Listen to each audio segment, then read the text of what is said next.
अस्सलाम वालेकुम बिस्मिल्लाहिर्रहमानिर्रहीम। हम कह रहे थे कोलिनोमामेटिक्स। कोलिनोमामेटिक्स बेसिकली क्या होता है, ये वो ड्रग्स होती हैं जो पैरासिम्पैथेटिक नर्वस सिस्टम की एक्टिविटी को इन्हांस करती हैं। एसिटाइलकोलिन को जो बॉडी में वो काम कर रही होती है उसको मिमिक कर रही होती हैं, ठीक है। तो एसिटाइलकोलिन की जो मिमिक करने वाली ड्रग्स हैं यानी कोलिनोमामेटिक्स हैं, उनको हम दो क्लासेस में डिवाइड करते हैं। पहली वो ड्रग्स होती हैं जो डायरेक्टली एक्टिंग होती हैं, दूसरी वो होती हैं जो इनडायरेक्टली एक्टिंग होती हैं। डायरेक्टली एक्टिंग का क्या मतलब है कि वो रिसेप्टर्स पे डायरेक्ट जाके एक्ट करेंगी। जिस तरह एसिटाइलकोलिन रिसेप्टर पे लगती है, इस तरह ये वाली जो ड्रग्स हैं ये रिसेप्टर पे जाके लगेंगी, ठीक है। तो अब एसिटाइलकोलिन के दो तरह के रिसेप्टर्स होते हैं। एसिटाइलकोलिन के कौन कौन से रिसेप्टर्स हो सकते हैं? Muscarinic and nicotinic. तो ड्रग्स भी दो तरह की होंगी, वो ड्रग्स जो मस्करेनिक रिसेप्टर्स पर लगेंगी, वो ड्रग्स जो निकोटिनिक पे लगेंगी, और कुछ ड्रग्स ऐसी हैं जो दोनों पर लगती हैं, फॉर एग्जांपल कार्बाकोल, ठीक है। तो ये सारी बातें पुरानी हैं, ये मैं अब दोबारा नहीं करूँगी रिपीट।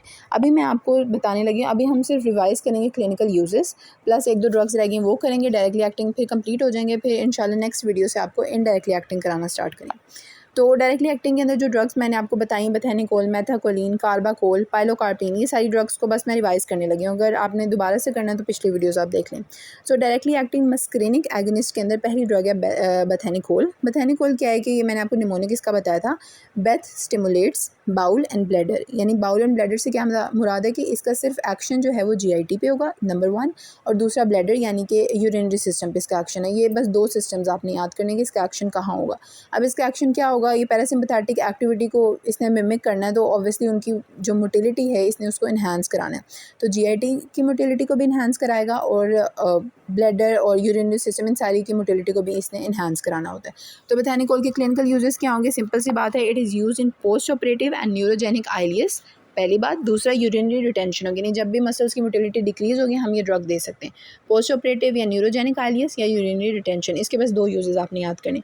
अब इसके अंदर एक कॉन्ट्रा इंडिकेशन ये कि ये ऑब्स्ट्रक्टिव डिजीज़ में हम नहीं देते, यानी अगर कोई मसल्स का प्रॉब्लम है, स्मूथ मसल्स मूव नहीं करे, तब हम ये ड्रग देंगे। लेकिन अगर कोई ऑब्स्ट्रक्शन होगी, कोई ट्यूमर आ गया, कोई स्टोन आ गया, तब हम ये ड्रग नहीं देंगे। So bethanechol is contraindicated in cases of obstruction. ये नीचे मैंने लिखा हुआ है कि ऑब्स्ट्रक्शन में बेथेनिकोल कॉन्ट्रा इंडिकेट कर देते हैं।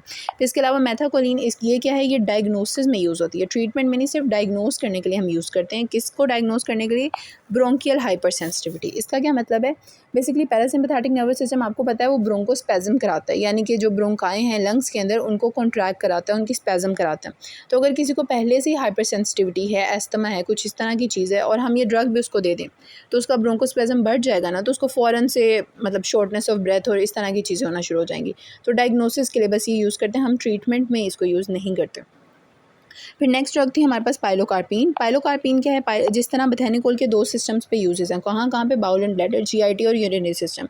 पाइलोकार्पिन के भी दो जगह पे यूजेस हैं। पहला उसका यूज़ है आइज़ पे, दूसरा उसका यूज़ है एक्सोक्राइन ग्लैंड्स पे। कहाँ कहाँ पे? आइज़ पे और ग्लैंड्स पे। ग्लैंड्स कौन से? सलाइवरी ग्लैंड्स, ठीक है, sweat glands, mainly salivary glands पे, ठीक है। तो इसके यूजेस किस तरह से होंगे? फिर आई पे है तो ये ग्लूकोमा को ट्रीट करने में यूज़ करते हैं हम, और फिर उसके अलावा एक्सोक्राइन ग्लैंड्स के अंदर है तो इसको हम यूज़ करते हैं ज़ीरोस्टोमिया में, शोगरन सिंड्रोम के अंदर, यानी ड्राइनेस ऑफ माउथ, इस तरह की जब सिक्रीशंस हमारी कम हो रही होती हैं तब हम पाइलोकार्पिन को यूज़ कर सकते हैं। ग्लूकोमा के अंदर ये ड्रग काफ़ी यूज़ की जाती है। इसके बाद आ जाता है वेरेनिसिलिन। वेरेनिसिलिन क्या है? जिस तरह मस्करेनिक रिसेप्टर्स पे वो सारी ड्रग्स एक्ट कर रही थी ना डायरेक्टली एक्टिंग, वेरेनिसिलिन का काम है निकोटिनिक रिसेप्टर्स पे, ठीक है।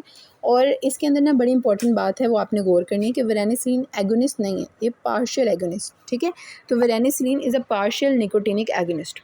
अब पार्शियल होने की क्या इंपॉर्टेंस है? पार्शियल होना काफ़ी इंपॉर्टेंट है। आपने जनरल फार्मा में ये बात पढ़ी होगी कि partial agonist behaves as a antagonist in presence of full agonist. ये जो मैंने इतनी लंबी स्टेटमेंट बोली है इसको मैं एक्सप्लेन करती हूँ।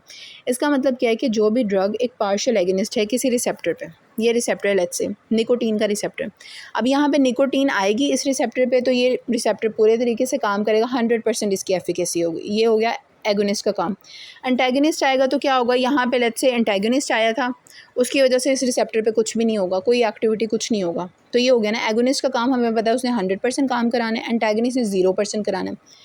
अब जो पार्शियल एगोनिस्ट है उसका क्या काम है? उसका वो दोगला है, ठीक है। अगर तो मैं आपको बताती हूँ, हम ना इसको कलर चेंज कर लेते हैं। एगोनिस्ट एंटागनिस्ट तो आपको समझ आ गया होगा। अब क्या हुआ? अब ये निकोटीन का रिसेप्टर है, यहाँ पे मैंने पार्शियल एगनिस्ट को डाला, वेरेनिसिलिन ही हमने डाल दी। तो पार्शियल एगनिस्ट क्या करेगा, जब वो अकेला है ना फिर तो वो एगनिस्ट की तरह काम करेगा, इस रिसेप्टर को एक्टिवेट कराएगा, ठीक है। जब वो अकेला है तो एगनिस्ट की तरह काम करेगा और इस रिसेप्टर को एक्टिवेट कराएगा, और इसकी एक्टिविटी कोई ऑलमोस्ट होगी 60-70%, 100% नहीं होगी लेकिन 60-70%। तो इन प्रेजेंस बल्कि इन एब्सेंस ऑफ एनीथिंग तो ये काम करेगा एज अ एगनिस्ट, ठीक हो गया। लेकिन अगर यहाँ पे लेट्स से निकोटीन भी आ गई है, हमारे पास वेरेनिसिलिन तो थी लेकिन साथ निकोटीन भी आ गई। अब जब असली मालिक आया ना तो अब इसकी एक्टिविटी ख़त्म हो जाएगी। तो in the presence of agonist ये जो वेरेनिसिलिन है इसका कोई काम नहीं होगा। तो ये जो मैंने स्टेटमेंट बोली थी उसकी एक्सप्लेनेशन है। क्या एक्सप्लेनेशन है कि partial agonist behaves as a antagonist, यानी उसकी एक्टिविटी ज़ीरो हो जाती है जब असली एगनिस्ट आता है, ठीक है। तो आई होप सो आप लोगों को ये समझ आ गया होगा पॉइंट। ये जो सारी मैंने तकरीर की है आपको समझाने के लिए, इसका मेन पॉइंट क्या है कि निकोटीन हमने वेरेनिसिलिन दी और साथ किसी ने निकोटीन भी ले